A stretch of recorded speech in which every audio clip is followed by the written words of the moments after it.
Olá, meu querido, minha querida, sejam todos muito bem-vindos ao nosso canal Universo da Mulher.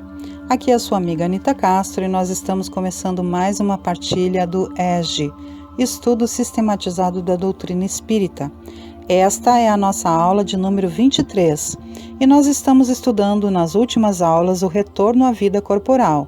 Neste caso aqui desta aula, nós vamos ver o retorno à vida corporal à infância. E os objetivos específicos desta aula são refletir sobre a importância da passagem do espírito pelo estado de infância. Mas antes, lhes convido, meus queridos, a curtirem esse vídeo, não esquecerem de compartilhá-lo. Não esquecerem também, meus amados, se acaso vocês não tiverem condições de comprar o material para si, de baixar todas as obras básicas de Allan Kardec e a apostila do tomo 1 para nossos estudos aqui no canal Universo da Mulher e para os seus próprios estudos individuais para a nossa evolução eterna. Ok, queridos? Então sempre ficam aqui os links da FEB logo abaixo na descrição do vídeo para que vocês possam baixar para si. Nós vamos então lendo a partir de agora o conteúdo da aula de hoje e posteriormente eu teço breves comentários.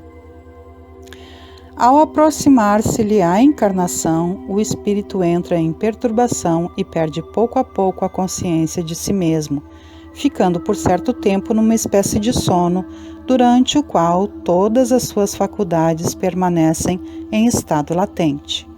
É necessário esse estado de transição para que o espírito tenha um novo ponto de partida e para que esqueça em sua nova existência tudo aquilo que o possa entravar. Sobre ele, no entanto, reage o passado.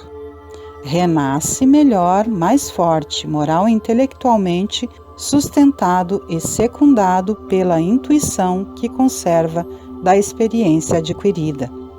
A partir do nascimento, suas ideias tomam gradualmente impulso à medida que os órgãos se desenvolvem, pelo que se pode dizer que no curso dos primeiros anos, o espírito é verdadeiramente criança, por se acharem ainda adormecidas as ideias que lhe formam o fundo do caráter. Durante o tempo em que seus instintos se conservam amodorrados, ele é mais maleável e por isso mesmo mais acessível às impressões capazes de lhe modificarem a natureza e de fazê-lo progredir, o que torna mais fácil a tarefa que incumbe aos pais. A infância começa com o nascimento. Compreende o período de desenvolvimento da personalidade iniciado no parto e completado com a chegada das primeiras manifestações da puberdade, marco inicial da adolescência. Durante o período de infância, a criança não só muda com a idade, como revela características individuais cujo ritmo varia de indivíduo para indivíduo. Para o Espiritismo, infância é um estado que corresponde a uma necessidade, está na ordem da natureza e de acordo com as vistas da providência. É um período de repouso do espírito. Encarnado com o objetivo de se aperfeiçoar, o espírito durante esse período é mais acessível às impressões que recebe, capazes de lhe auxiliarem o adiantamento para o que devem contribuir os incumbidos de educá-lo. As diferenças individuais observadas nas crianças resultam da carga genética herdada dos pais, da educação recebida, das tendências instintivas e das ideias inatas que o espírito traz ao renascer. As transformações neurofisiológicas e bioquímicas do corpo físico seguem as leis da genética, tendo em vista a moldagem da personalidade infantil prevista no planejamento reencarnatório. A educação ou fator cultural propicia condições ao desenvolvimento intelecto-moral e à explicitação de conquistas evolutivas anteriormente adquiridas pelo espírito. As tendências instintivas e as ideias inatas surgem sob a forma de lembranças fragmentárias das conquistas e dos fracassos que o espírito traz consigo à luta reencarnatória. É importante destacar que a memória integral das experiências reencarnatórias encontra-se bloqueada, a fim de que o espírito possa melhor aproveitar os benefícios objetivados pela reencarnação. Com efeito, a lembrança traria gravíssimos inconvenientes. Poderia, em certos casos, humilhar-nos singularmente ou então exaltar-nos o orgulho e assim entravar o nosso livre arbítrio. Em todas as circunstâncias, acarretaria inevitável perturbação nas relações sociais. Frequentemente, o espírito renasce no mesmo meio em que já viveu, estabelecendo de novo relações com as mesmas pessoas, a fim de reparar o mal que lhes haja feito. Se reconhecesse nelas as a quem odiara, quiçá o ódio se lhe despertaria outra vez no íntimo. De todo modo, ele se sentiria humilhado em presença daqueles a quem houvesse ofendido. Para nos melhorarmos, outorgou-nos Deus, precisamente, o de que necessitamos e nos basta, a voz da consciência e as tendências instintivas. Priva-nos do que nos seria prejudicial. Ao nascer, traz o homem consigo o que adquiriu. Nasce qual se fez. Em cada existência tem um novo ponto de partida. Pouco lhe importa saber o que foi antes. Se se vê punido, é que praticou o mal. Suas atuais tendências más indicam o que lhe resta a corrigir em si próprio, e é nisso que deve concentrar-se toda a sua atenção, porquanto daquilo de que haja corrigido completamente, nenhum traço mais conservará. As boas resoluções que tomou são a voz da consciência, advertindo-o do que é bem e do que é mal, e dando-lhe forças para resistir às tentações. As crianças são os seres que Deus manda às novas existências, para que não lhe possam imputar excessiva severidade, dá-lhes ele todos os aspectos da inocência. Ainda quando se trata de uma criança de maus pendores, cobre-se-lhes as más ações com a capa da inconsciência. Essa inocência não constitui superioridade real com relação ao que eram antes, não. É a imagem do que deveriam ser e, se não o são, o consequente castigo exclusivamente sobre elas recai. Não foi, todavia, por elas somente que Deus lhes deu esse aspecto de inocência. Foi também e sobretudo por seus pais, de cujo amor necessita a fraqueza que as caracteriza. Ora, esse amor se enfraqueceria grandemente à vista de um caráter áspero e intratável, ao passo que, julgando seus filhos bons e dóceis, os pais lhes dedicam toda a afeição e os cercam dos mais minuciosos cuidados. Desde que, porém, os filhos não mais precisam da proteção e assistência que lhes foram dispensadas durante 15 ou 20 anos, surge-lhes o caráter real e individual em toda a nudez. Conservam-se bons se eram fundamentalmente bons, mas sempre erizados de matizes que a primeira infância manteve ocultos. Aliás, não é racional considerar-se a infância como um estado normal de inocência. Não se vê em crianças dotadas dos piores instintos, numa idade em que ainda nenhuma influência pode ter tido a educação? Algumas não há que parecem trazer do berço a astúcia, a felonia, a perfídia, até pendor para o roubo e para o assassínio, não obstante os bons exemplos que de todos os lados se lhes dão? A lei civil as absolve de seus crimes, porque, diz ela, obraram sem discernimento. Tem razão a lei, porque de fato elas obram mais por instinto do que intencionalmente. Donde, porém, provirão instintos tão diversos em crianças da mesma idade, educadas em condições idênticas e sujeitas às mesmas influências? Donde a precoce perversidade, se não da inferioridade do espírito, uma vez que a educação em nada contribuiu para isso? As que se revelam viciosas é porque seus espíritos muito pouco hão progredido. Sofrem então, por efeito dessa falta de progresso, as consequências, não dos atos que praticam na infância, mas de suas existências anteriores. Assim é que a lei é uma só para todos, e que todos são atingidos pela justiça de Deus. A infância ainda tem outra utilidade. Os espíritos só entram na vida corporal para se aperfeiçoarem, para se melhorarem. A delicadeza da idade infantil os torna brandos, acessíveis aos conselhos da experiência e dos que devam fazê-los progredir. Nessa fase é que se lhes pode reformar os caracteres e reprimir os maus pendores.